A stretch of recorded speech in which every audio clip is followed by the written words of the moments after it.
You budgeted for these. You made room in your grocery cart. You told your family they were worth the extra cost because the label said antioxidants, said heart health, said clinically studied, said ancient wisdom, said superfood. And then, quietly, while you were still buying them, the science changed. Not the science on some obscure compound in a lab nobody reads. The science on the exact thing you were eating, the exact reason you were spending the money. 15 products. 15 times the superfood designation was built on incomplete data, industry-funded studies, or regulatory frameworks that didn't account for what happens when a real person eats a real amount of the thing over a real period of time. 15 times the reclassification happened after the marketing was already in your head and the product was already in your pantry. We're going through all 15 today. I'm going to tell you what they were sold as, what the updated research actually found, and what nobody thought to put on the label while you were still paying premium prices. Stay for number 6, because number 6 is something that's been in green smoothie recipes for a decade, and the specific compound driving the superfood claim is now flagged in toxicology literature for something it does to the liver that accumulates silently. And stay for number 1, because number 1 is probably the single most dramatic gap between what was marketed and what was eventually confirmed.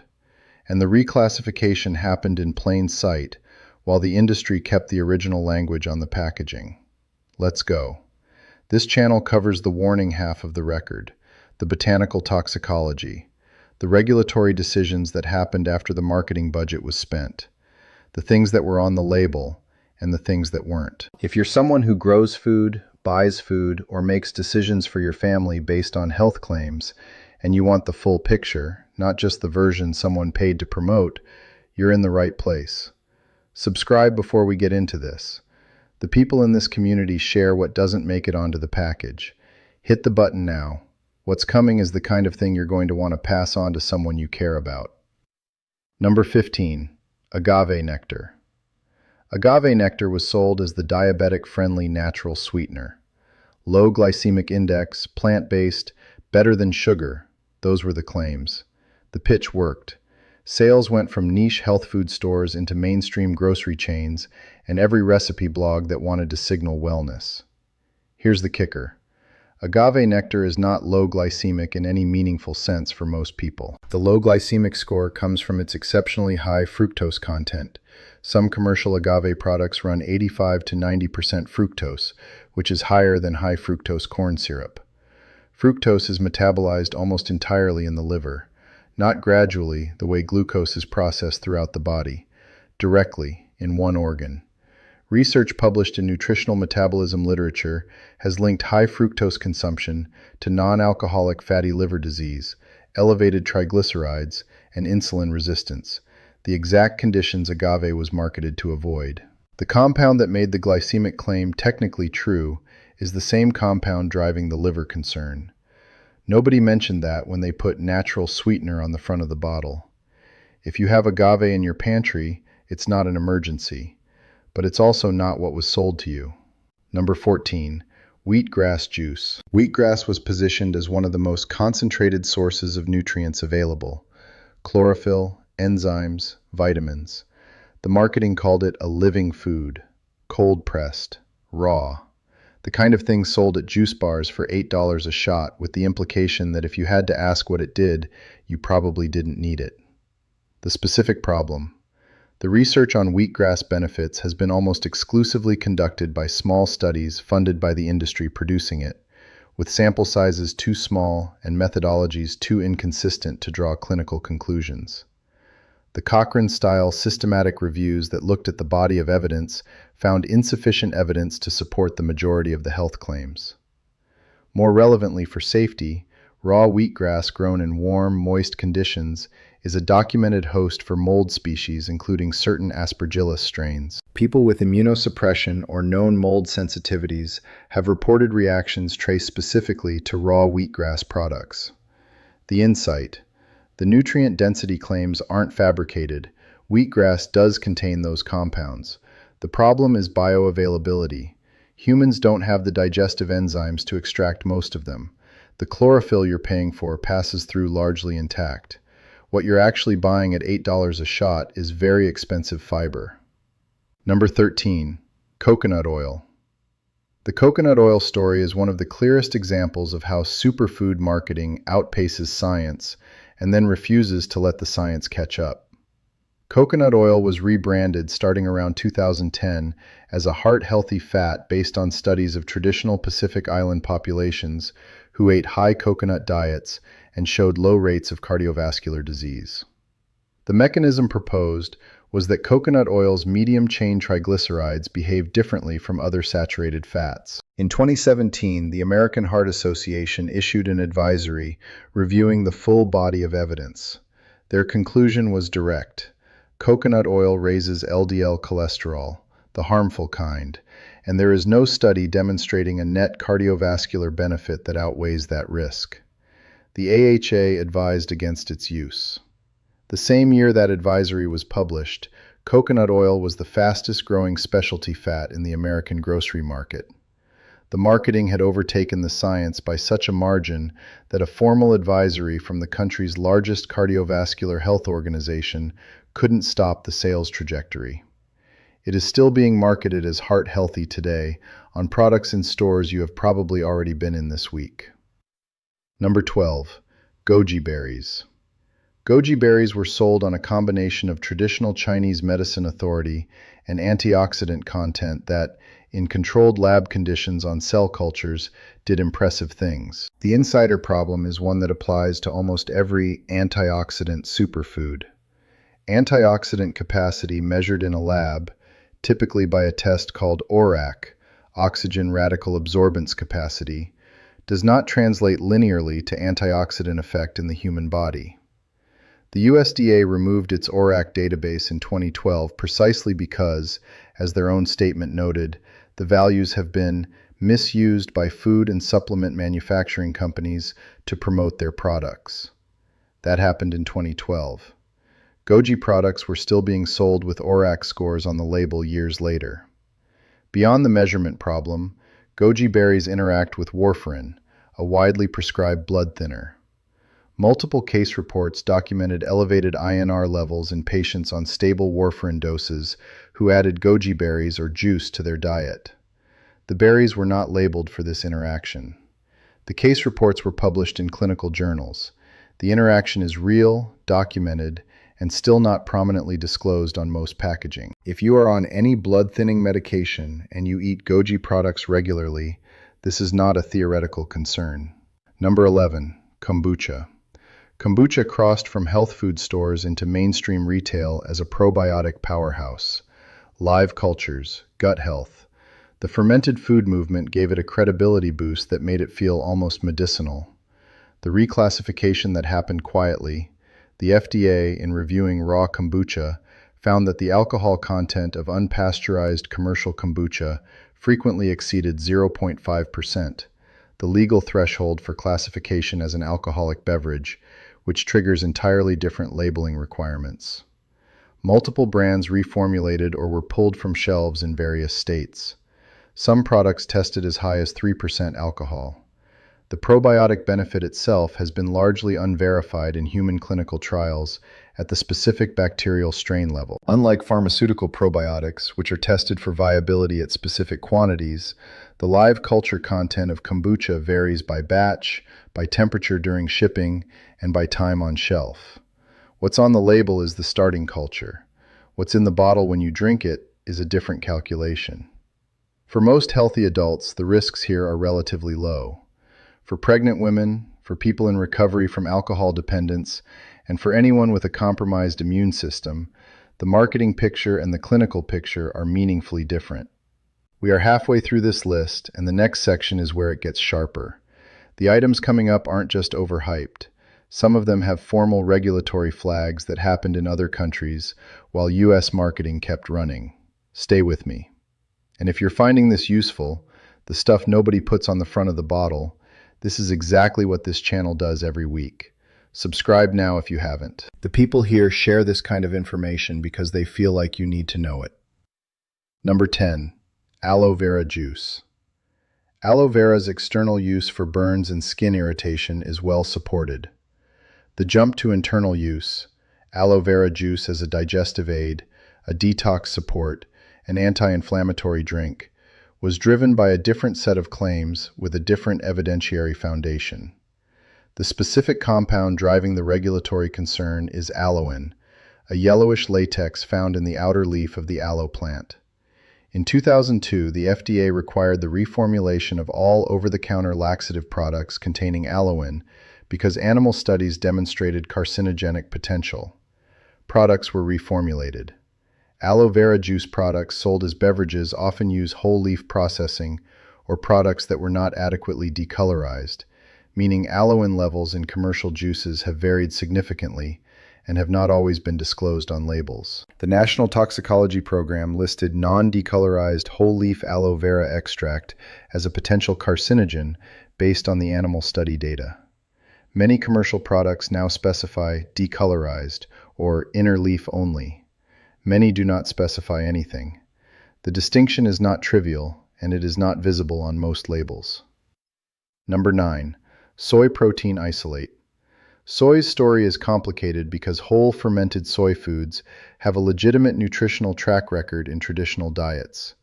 The reclassification problem is specific to soy protein isolate, the heavily processed form used in protein powders, meat substitutes, and packaged health foods.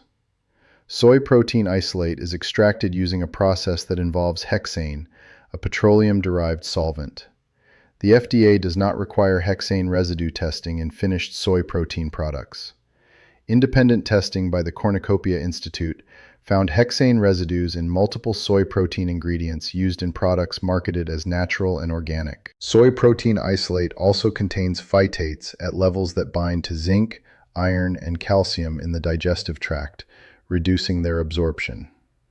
Products marketed as high-protein health foods may simultaneously be reducing your mineral absorption at the meal where you're eating them.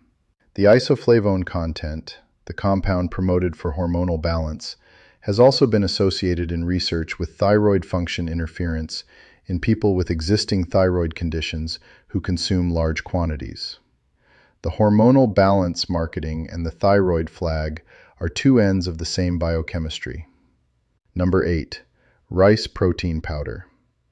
Rice protein entered the plant-based protein market as the clean alternative, hypoallergenic, easily digestible, free from the processing concerns around soy. The concern that emerged, rice, as a crop, accumulates inorganic arsenic from soil and water at higher rates than almost any other staple grain. This is a property of the rice plant's physiology. It absorbs silicon efficiently, and arsenic sits in the same chemical family. Inorganic arsenic is a group 1 carcinogen. When rice is processed into protein powder, the process concentrates what was already in the grain. Consumer Reports testing of rice-based protein powders found arsenic levels that, consumed at typical protein powder serving frequencies, would exceed the maximum contaminant level the EPA considers safe in drinking water. The organic certification on the label does not change the arsenic content. Organic farming practices don't reduce the plant's arsenic uptake because arsenic is present in the soil and water regardless of agricultural method. Organic rice protein powder contains the same arsenic profile as conventional rice protein powder. Number 7. Turmeric supplements in high-dose capsule form. Fresh turmeric root has a long traditional use history with a reasonable safety profile at culinary amounts. This is not about turmeric as a spice. High-dose turmeric and curcumin supplements, the kind sold specifically for anti-inflammatory effect at doses far above what you'd get from cooking, have been associated with a growing number of liver injury case reports. A 2023 study in the American Journal of Medicine analyzed DILI network data, that's the Drug-Induced Liver Injury Network, a rigorous U.S. clinical surveillance system, and identified turmeric as one of the top-ranked herbal supplements associated with liver injury, surpassing several compounds that had carried that designation for years. The cases were not in people with liver disease. They were in healthy people taking supplement doses because the anti-inflammatory marketing told them to. The insider detail that matters. The addition of black pepper extract, commonly sold alongside curcumin supplements as bioperine to improve absorption, also increases the bioavailability of medications and other compounds in ways that can raise blood levels unpredictably. Improved absorption is a feature in the marketing. It's a variable in pharmacology. Number 6. Spirulina. Spirulina was positioned as the most nutrient-dense food on Earth. Complete protein, B vitamins, iron, the full stack. The superfood label was applied with more certainty here than almost anywhere else in the supplement market. The reclassification is two-pronged. First, spirulina is a cyanobacterium, a blue-green algae, and it is frequently grown in open water systems. Contamination with other cyanobacteria, including species that produce hepatotoxins called microcystins, has been documented in commercially sold spirulina products. Microcystins cause liver damage. The FDA does not require testing for microcystin contamination in spirulina supplements before they reach shelves. Second, the specific B12 claim, that spirulina is a plant-based source of B12, is based on the presence of B12 analogs in the algae. Those analogs are not bioavailable to humans.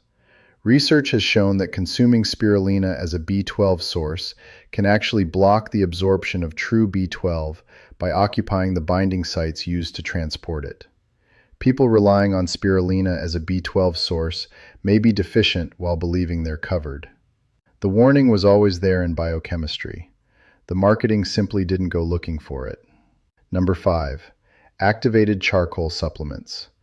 Activated charcoal moved from emergency poison treatment rooms into wellness boutiques with remarkable speed. The pitch was detoxification, binding to toxins and escorting them out of the body. The mechanism is real. In controlled clinical settings, activated charcoal does bind to certain compounds and is genuinely used in poisoning cases. That is not in dispute. The dispute is in what else it binds to. Activated charcoal is not selective. It does not distinguish between a toxin and a medication. It binds to prescription drugs, oral contraceptives, thyroid medications, antibiotics, and anticoagulants with the same affinity it binds to whatever it's supposed to be detoxifying. Regular supplemental use of activated charcoal by someone on any medication is a documented interaction risk that is almost never disclosed on the product label. Additionally, charcoal binds to nutrients. Vitamins and minerals taken within 2 hours of activated charcoal are partially or fully blocked from absorption. Detox supplements are being sold to health-conscious consumers who are also taking vitamins they're now not absorbing. Nobody at the juice bar is telling you any of this. Number 4. Colloidal silver. Colloidal silver had a significant cultural moment as an antimicrobial immune booster. Silver does have antimicrobial properties. That part is chemically accurate and is why it's used in wound dressings and certain medical devices. Oral colloidal silver is different. The FDA revoked all previous approvals for oral colloidal silver products in 1999, stating that there was no evidence they were safe or effective for any condition. The FDA specifically noted that silver is not an essential mineral and accumulates in the body. The condition it causes is called argyria, permanent bluish-gray discoloration of the skin. It is irreversible. It is documented. The internet has photographs. After the FDA ruling, companies reformulated their marketing and continued selling the product as a dietary supplement under the regulatory framework that doesn't require pre-market approval. The same product, same compound, sold under language that routed around the ruling. It never went away. It's still in health food stores. It's still being marketed for immune support on social media. The warning is from 1999. The marketing is from this week. Number 3. Kava kava has deep traditional roots in Pacific Island cultures, where it's prepared and consumed in specific ceremonial and social contexts. In those traditional forms, water-based extraction, specific cultivars, consumed at moderate amounts, kava has been used for centuries. The supplement industry extracted the active compounds, kavalactones, into concentrated capsules and marketed them for anxiety relief and sleep support. Then the liver injury reports started coming in. Germany, France, Canada, Switzerland, and the United Kingdom all restricted or suspended kava supplements in the early 2000s, following multiple reports of serious hepatotoxicity, including cases requiring liver transplants and at least one death. The FDA issued a consumer advisory in 2002. It stopped short of a ban. Kava supplements are still sold in the United States today. The traditional preparation that's been used safely for centuries is not the same as the concentrated capsule extract. The distinction is pharmacologically significant. It is not consistently present on the label. Number 2. Green tea extract supplements. Green tea itself, brewed, consumed as a beverage, has a well-established safety profile and a legitimate body of research suggesting cardiovascular and metabolic benefits. Green tea extract in concentrated supplement form is something different. The European Food Safety Authority issued a formal opinion in 2018 concluding that green tea extracts providing 800 milligrams or more of EGCG per day, a common dosing level in weight loss and metabolism supplements, are associated with liver damage. Case reports of hepatotoxicity linked to green tea extract supplements number in the hundreds in clinical literature. EGCG, epigallocatechin gallate, is the specific catechin being extracted and concentrated. In a cup of brewed tea, it appears at roughly 50 to 100 milligrams. In a supplement capsule marketed for fat burning, it can appear at 400 to 700 milligrams per capsule, with dosing instructions for multiple capsules daily. The compound that drives the antioxidant benefit is the same compound driving the liver toxicity at concentrated doses. The benefit to risk calculation that's reasonable for a cup of tea is not the same calculation for a metabolism supplement. The supplement label doesn't always make that clear. In many cases, it doesn't make it clear at all. Number 1. Fish oil supplements. This one requires the full treatment because fish oil is not a fringe product. It is one of the most widely taken dietary supplements in the world. Cardiologists recommended it. Government health agencies incorporated it into dietary guidance. The omega-3 narrative was so thoroughly embedded in health culture that questioning it felt almost contrarian. Here is what the record actually shows. Early studies, observational studies of populations who ate high amounts of fatty fish, showed cardiovascular benefits and reduced mortality. The supplement industry, and then mainstream medical advice, extended that finding to fish oil capsules. That extension was the gap. Randomized controlled trials on fish oil supplementation, the gold standard of clinical evidence, have repeatedly failed to replicate the cardiovascular benefits seen in population studies.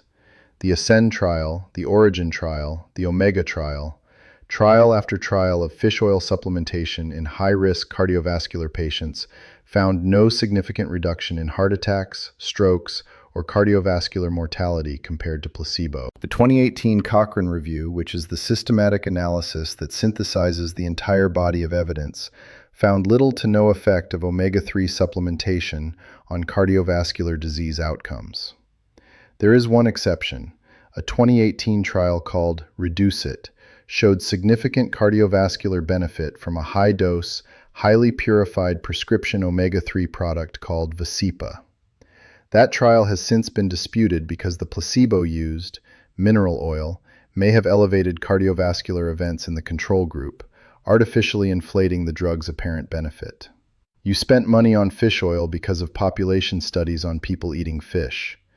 The capsule in your cabinet may not have delivered what the label implied. That is not fringe information. That is the current state of the clinical literature. And there's a secondary issue. Oxidized fish oil, oil that has degraded due to exposure to heat, light, or time, shows pro-inflammatory effects in research, not anti-inflammatory ones. Testing of commercial fish oil capsules by independent labs has found that a meaningful percentage of products on store shelves are oxidized at time of purchase. Rancid oil in an opaque capsule is something you cannot smell or see. You are trusting the supply chain and the label.